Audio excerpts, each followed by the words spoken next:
पिछले वीडियो में पिछले क्लास में हम लोगों ने भारतीय संसद के बारे में चर्चा किए थे और हम लोग देखे थे भारतीय संसद के 3 अंग होते हैं, एक लोकसभा, एक राज्यसभा और एक राष्ट्रपति। तो आज हम लोकसभा को देखेंगे और उसके बाद हम लोग राज्यसभा को देखेंगे, उसके बाद हम लोग राष्ट्रपति के बारे में देखेंगे। देखिए आज हम लोग लोकसभा और इससे जो प्रश्न आएंगे उसको हम देखेंगे। आज हम लोग देखिए लोकसभा भारतीय अनुच्छेद 81 के अंतर्गत लोकसभा का वर्णित है, लोकसभा के बारे में वर्णित है। देखिए जो लोकसभा का जो सदस्य बनने के लिए जो न्यूनतम आयु, जो न्यूनतम योग्यता होना चाहिए वो निम्न होना चाहिए। फर्स्ट ऑफ ऑल वो भारत के नागरिक होना चाहिए। फर्स्ट ऑफ ऑल वो क्या होना चाहिए? भारत के नागरिक होना चाहिए और उसकी आयु 25 वर्ष पूरा हो चुका। आप अगर लोकसभा के चुनाव लड़ना चाहते तो आपकी आयु 25 वर्ष पूरी होना चाहिए, तब आप लोकसभा के चुनाव लड़ सकते हैं। इसलिए हम लोग इसे क्या कहते हैं? युवाओं का सदन कहते हैं। इसलिए हम लोग लोकसभा को क्या कहते हैं? युवाओं का सदन कहते हैं। तीसरा है कि लाभ के पद पर न, देखिए सीधा सीधा समझिए, लाभ के पद उसे बोला जाता है जो सरकारी नौकरी करके या जो पैसा अर्जित करता है या जो सरकारी पद पर हो और पैसा अर्जित करता है उसे हम लोग लाभ के पद माना जाता है। और जो लाभ के पद पर हो तो ऐसे व्यक्ति लोकसभा का चुनाव नहीं लड़ सकता है। और जो चौथा है या वो पागल या दिवालिया न। पागल तो आप लोग समझते होंगे, दिवालिया उसे कहते हैं, समझिए दिवालिया किसे कहते हैं? दिवालिया उसे कहते हैं जो अपने क्षमता या अपने औकात से अधिक कर्ज ले लिया और चुकता न करता, उसे हम लोग क्या कहते हैं? दिवालिया कहते हैं। उसे हम लोग क्या दिवालिया घोषित कर देते हैं। सरकार उसे क्या कर देता है? दिवालिया घोषित कर देता है। ऐसे व्यक्ति को संवैधानिक पद पर नहीं बैठाया जा सकता है। अगर ऐसे व्यक्ति अगर संवैधानिक पद पर बैठेगा तो पता चलेगा कि सरकार का खजाना ही समाप्त हो गया या खत्म कर दिया गया। इसके बाद देखते हैं जो लोकसभा का जो सदस्य का चुनाव होता है वो कैसे होता है। देखिए लोकसभा का जो सदस्य का जो चुनाव होता है प्रत्यक्ष ढंग से चुनाव होता है। प्रत्यक्ष ढंग से करने पर मतलब कि जो जनता डायरेक्ट वोटिंग करके लोकसभा के प्रतिनिधि या लोकसभा के सदस्यों को चुनाव करके लोकसभा में भेजता है। इसीलिए हम लोग जनता का सदन या लोकप्रिय सदन या चर्चित सदन कहते हैं। लोकसभा को हम लोग क्या कहते हैं? जनता का सदन, लोकप्रिय सदन या चर्चित सदन कहते हैं।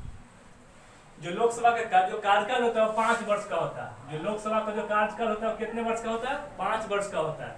इससे पहले भी इसका विघटन हो सकता है, 5 साल से पहले भी इसका विघटन हो सकता है। देखिए आर्टिकल अनुच्छेद 85 के तहत राष्ट्रपति को विशेष अधिकार दिया गया है कि वो प्रधानमंत्री को कहने पर लोकसभा का कार्यकाल 5 साल से पहले भी भंग कर सकता है।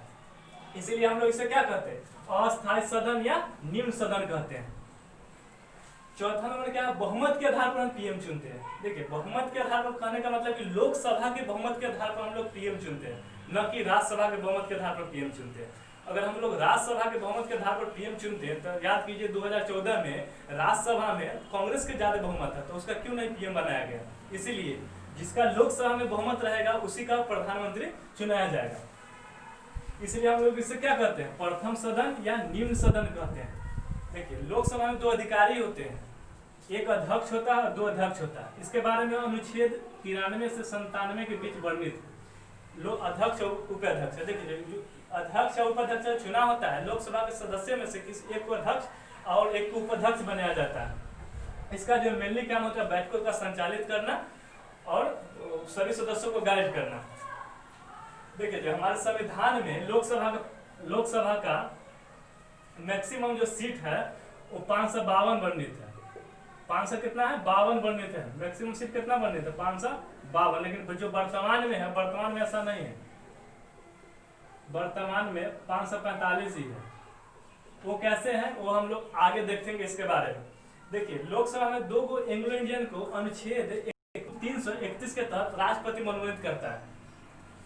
2 एंग्लो इंडियन लोकसभा में जो राष्ट्रपति होता है वो मनोनीत करते हैं 2 एंग्लो इंडियन व्यक्ति। देखिए एंग्लो इंडियन किसे कहते हैं? देखिए भारतीय संविधान के अगर संविधान पढ़ेंगे तो 366 में भारतीय संविधान के 366 में लोग एंग्लो इंडियन के बारे में वर्णित है। इनका परिभाषा दिया कि एंग्लो इंडियन किसे कहते हैं। देखिए तो एंग्लो इंडियन उसे कहते हैं जो यूरोपीय देश का किसी व्यक्ति भारत में आकर यहाँ की महिला से शादी कर ले और उनसे जो बच्चे पैदा हो उसे हम लोग क्या कहते हैं? एंग्लो इंडियन कहते हैं। इससे विपरीत भी यूरोपीय देश का किसी महिला भारत में आकर यहाँ के किसी पुरुष से शादी कर ले, उससे जो बच्चे पैदा होंगे उसे हम लोग क्या कहते हैं? एंग्लो इंडियन कहते हैं। एंग्लो इंडियन के दो सदस्यों को लोकसभा लोकसभा में राष्ट्रपति द्वारा मनमोनित किया जाता है, नॉमिनेट किया जाता है अनुच्छेद 331 के तहत। लेकिन वर्तमान में 17वीं जो लोकसभा है उसमें इनका जो आरक्षण है वो खत्म करने का प्रस्ताव पारित किया गया था, लेकिन अभी पारित नहीं लाया गया था, जो अभी कोरोना की वजह से पारित नहीं हुआ। इसके चलते, इसके वजह से जो एंग्लो इंडियन के लोग हैं वो केरला में देखे होंगे कि प्रदर्शन कर रहे थे कि हमारा जो ये आरक्षण है लोग एंग्लो इंडियन के लोकसभा में वो खत्म नहीं किया जाए, क्योंकि हम लोग का जो अभी स्थिति है वो अच्छी नहीं हुआ। इससे आगे हम लोग देखते हैं, इससे आगे हम लोग थोड़ा देख लेते हैं। चलिए आगे देखते हैं हम लोग। देखिए हम लोग जो देखे तो हमारे संविधान में 552 लोकसभा का 552 सीट का चर्चा वर्णित है, जिसमें से 550 का निर्वाचन होता है। 550 का निर्वाचन होता है, जिसमें से 530 लोग जो लोकसभा के होंगे वो राज्यों से चुनाएंगे और 20 होगा यूटी से। यूटी करने का मतलब केंद्र शासित प्रदेश।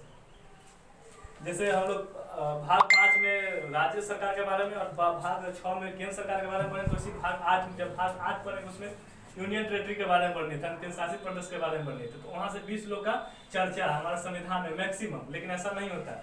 वर्तमान में जो है वो 545 सीट का ही हमारे संविधान में चर्चा है, जिसमें से 543 का निर्वाचन होगा। निर्वाचन करने का मतलब चुनाव।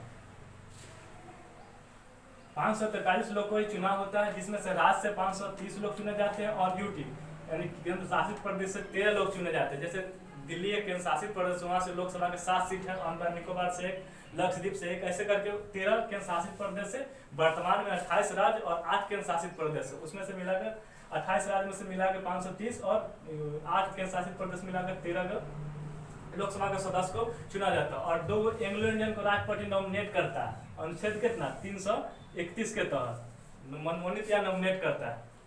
इससे आगे हम लोग कुछ देख लेते हैं, प्रश्न जहां से आता है वहां से।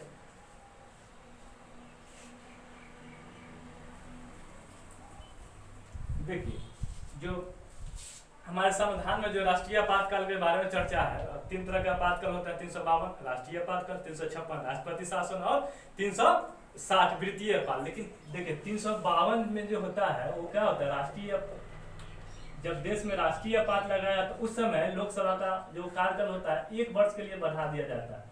जब देश में राष्ट्रीय आपात लगा रहता है उस समय लोकसभा का कार्यकाल 1 वर्ष के लिए बढ़ा दिया जाता है, और जब तक लगा रहता है, जब तक ये कई वर्ष बढ़ता रहता है, जब तक ये लोकसभा का राष्ट्रीय आपातकाल देश में लागू, ऐसे ही बढ़ते जाता है कई वर्ष, जब तक ये समाप्त नहीं तब तक ये चलता ही रहता है, 1-1 वर्ष का अंतराल, और यह सीमित है। इसके आगे जो प्रश्न पूछता है वो ये पूछता है कि किस संविधान संशोधन के तहत लोकसभा का जो कार्यकाल था 5 वर्ष से बढ़ाकर 6 वर्ष कर दिया गया। तो देखिए जो 42वें संविधान संशोधन हुआ था, जिसमें हम लोग मिनी कॉन्स्टिट्यूशन इसको बोलते हैं, 42वें संविधान संशोधन 1976 में हुआ था। उस समय इंदिरा गांधी की सरकार थी। उस समय लोकसभा का जो कार्यकाल 5 वर्ष से बढ़ाकर 6 वर्ष कर दिया गया था। तो देखिए 42वें संविधान संशोधन 1976 के तहत लोकसभा कार्यकाल 5 वर्ष से बढ़ाकर कितना कर दिया गया था, 6 वर्ष कर दिया। लेकिन 2 साल बाद 44वें संविधान संशोधन 1978 के तहत लोकसभा का कार्यकाल कितना फिर 6 वर्ष से घटाकर 5 वर्ष कर दिया गया। यहाँ से प्रश्न पूछा जाता है एग्जाम में हमेशा, तो इसको भी आप ध्यान रखेंगे। इस समय मोरारजी देसाई की सरकार थी और जनता पार्टी की सरकार थी 1978 में। इसके आगे हम लोग राज्यसभा के बारे में देखेंगे नेक्स्ट वीडियो में। उसके बाद हम लोग बारी बारी से, उसके बाद राष्ट्रपति के बारे में देखेंगे। हम आशा करते हैं कि आपको वीडियो पसंद आया होगा। जय हिंद।